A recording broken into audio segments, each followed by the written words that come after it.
অনেক দিন পর আবার ছাদের কাজ শুরু হয়েছে। এদিক দিয়া টিন উপরে দিতেছে, এই টিনের উপরে ছাদ ঢালাই দিব।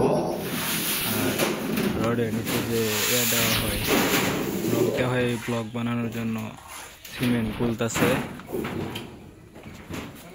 সিমেন্টগুলো এই যে ওয়ান টাইম গ্লাসের মধ্যে করবো। ওই যে ওয়ান টাইম গ্লাস আগে এক সময় কি করতো, মাটির মধ্যে এমনি পুরা করতো, এই লেপ দেওয়ার সমস্যা মানে করতো, পরে 4 কোনা করে কাটা নিত। কিন্তু এখন হারাই কষ্ট না করে একবারে ওয়ান টাইম গ্লাসের মধ্যে দইয়ের মতো করেলা। এই যে দিক দিয়া টিনগুলো উপরে তুলতেছে, যদি খালি একটা উপরে পরে পড়তো না, আলহামদুলিল্লাহ।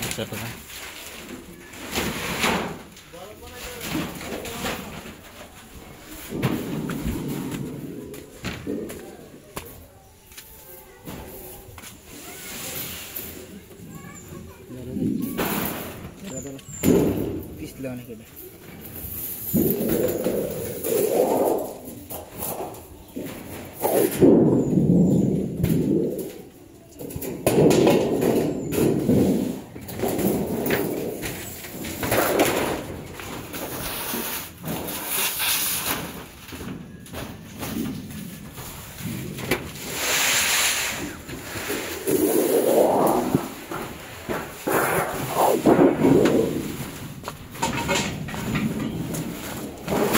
টিনগুলা উড়ানি এত রিস্ক, যদি খালি একটু গড়টা পরে শরীরটা কেটে দেবো। বাড়ির কি অবস্থা!